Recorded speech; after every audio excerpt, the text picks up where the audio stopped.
ദിവസം എടപ്പാൾ ഷൂട്ട് കഴിഞ്ഞ് വരുമ്പോഴാണ് കേട്ടോ സഫാരി ഗ്രൗണ്ടിൽ കുറച്ച് മുന്നേ ഇൻസ്റ്റാഗ്രാമിലൊക്കെ വൈറലായിട്ടുണ്ടായിരുന്ന ആംഗ്ലർ ഫിഷിന്റെ രൂപം കണ്ടത്. ഇവിടെ ചോദിച്ചപ്പോഴാണ് പറഞ്ഞത് മറൈൻ മിറാക്കിൾസ് എന്നൊരു അടിപൊളി എക്സ്പോ അടുത്ത ആഴ്ച നമ്മുടെ എടപ്പാൾ വരുന്നുണ്ടെന്നുള്ളത്. നമ്മൾ എന്തായാലും ഒന്ന് കയറി നോക്കിയിട്ടൊക്കെ ഉണ്ടായിരുന്നു കേട്ടോ. പണികളൊക്കെ കാര്യമായിട്ട് നടന്നുകൊണ്ടിരിക്കുകയാണ്. നമ്മൾ പല വീഡിയോസിലും കണ്ടിട്ടുണ്ടാവും വെള്ളത്തിന്റെ അടിയിൽ കൂടെ ഇങ്ങനെ മത്സ്യകന്യക പോണത്. അതിന് നമ്മുടെ എടപ്പാളിൽ വരാൻ പോവാണ് കേട്ടോ. ചെറുതൊന്നുമല്ല, 200 അടി നീളത്തിലുള്ള അണ്ടർ വാട്ടർ ടണലാണ് ഇവിടെ വരാൻ പോണത്.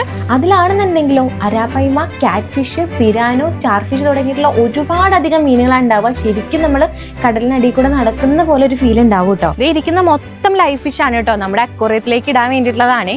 ഇവിടെ അക്വേറിയം മത്സ്യകന്യക മാത്രമല്ല കേട്ടോ, കാശ്മീരിൽ ഒരു മിനി വേർഷൻ തന്നെയാണ് ഇവിടെ സെറ്റ് ചെയ്തുകൊണ്ടിരിക്കുന്നത്. കാശ്മീരിലെ കാഴ്ചകളും മഞ്ഞുമലകളും അനുഭവങ്ങളും വെള്ളച്ചാട്ടങ്ങളും ഒക്കെയാണ് നിങ്ങൾക്ക് വേണ്ടി ഒരുക്കുന്നത്. കൂടാതെ ഒരുപാട് കൺസ്യൂമർ സ്റ്റാൾസും 5000 സ്ക്വയർ ഫീറ്റ് വരെയുള്ള ഫുഡ് കോർട്ട് വരെയാണ് ഇവിടെ അറേഞ്ച് ചെയ്തിട്ടുള്ളത്. ഇതുകൂടാതെ കുട്ടികൾക്കും മുതിർന്നവർക്കൊക്കെ ഒരുപോലെ എൻജോയ് ചെയ്യാൻ പറ്റുന്ന ഒരുപാട് റൈഡുകൾ ഉൾപ്പെടെയുള്ള ഒരു വലിയൊരു എക്സ്പോ തന്നെയാണ് ഇത്. അപ്പൊ മാർച്ച് 28 മുതലാട്ടോ നമ്മുടെ സഫാരി ഗ്രൗണ്ടിൽ മറൈൻ മിറാക്കിൾസ് വരുന്നത്.